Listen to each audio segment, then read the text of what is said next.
This podcast is going to talk about trade and the movement of people and goods, which was really important and an important topic for the Regents examination. This outline might be a little thinner than others, but still nonetheless we have to be prepared for it. So we go to Africa for our first one to look at the West African trading kingdoms. And in the first place, why did people move from Egypt? And the interest was sparked by Muslim traders who started to exchange goods. And all of a sudden in West Africa and East Africa, gold mines were found in West Africa and salt mines were found in East Africa. And bartering began between these people. It started the Trans-Sahara trade route, or the gold-salt trade. Those are two key terms that I'll say again, the Trans-Sahara trade route or the gold-salt trade. Why? Because gold was in very high demand, but at the same time, salt was in demand. People needed salt as electrolytes in their body to hydrate their body. They needed it to preserve their meats. So salt was in high demand just as much as gold, surprisingly, is in demand back then.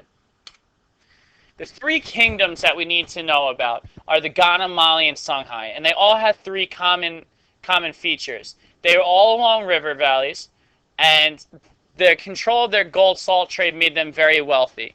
And they followed the religion of Islam, which became big. And it's a sign of cultural diffusion, because cultural diffusion happens every time there's a movement of people and goods. So one of the effects you should be writing down right now is going to be cultural diffusion because of the movement of people and goods, including gold and salt, along the Trans-Sahara trade route. You can see it highlighted right here. Right across the Sahara Desert is going to be where this trade takes place, going to areas along the Mediterranean, going to areas on the east coast of Africa, going from the west coast. The most dominant kingdom is going to be Mali. And Mali is going to experience a golden age. While the rest of the world is really struggling and in the dark ages, Mali is going to erupt in a golden age and turn Africa, and West Africa in particular, these West African trading kingdoms, into large-scale success stories during a dark age period. Mansa Musa was a Muslim, was from Mali, went to Mecca, spread Islam across Africa, and created peace and stability. You can read that really quickly, but that has to be broken down even further. Mansa Musa was a Muslim. Why? He was very intrigued by what had happened along his trades, and he's going to take that pilgrimage, remember we talked about that Hajj, to Mecca. And when we talk about cultural diffusion, Mansa Musa is the perfect example of this. People were very intrigued by his wealth. They thought that they didn't understand how a man from Africa could be so wealthy.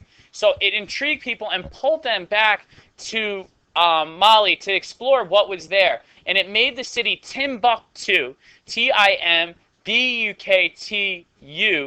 the capital basically of learning at this time in the world. It became a cultural center because people were intrigued by the wealth that Mansa Musa had brought and the fact that he was a Muslim. How did he become a Muslim? Through trading, he learned the religion and was able to convert, and he converted his followers to do the same. He created peace and stability within his empire, but the two main products that made him wealth were gold and salt. They were able to mine the gold, trade it for salt, and it became a very wealthy exchange that really brought in international support. But if we remember anything from, we remember Mansa Musa, the gold-salt trade, the Trans-Sahara trade route. This is the end of the podcast on the Trans-Sahara trade routes.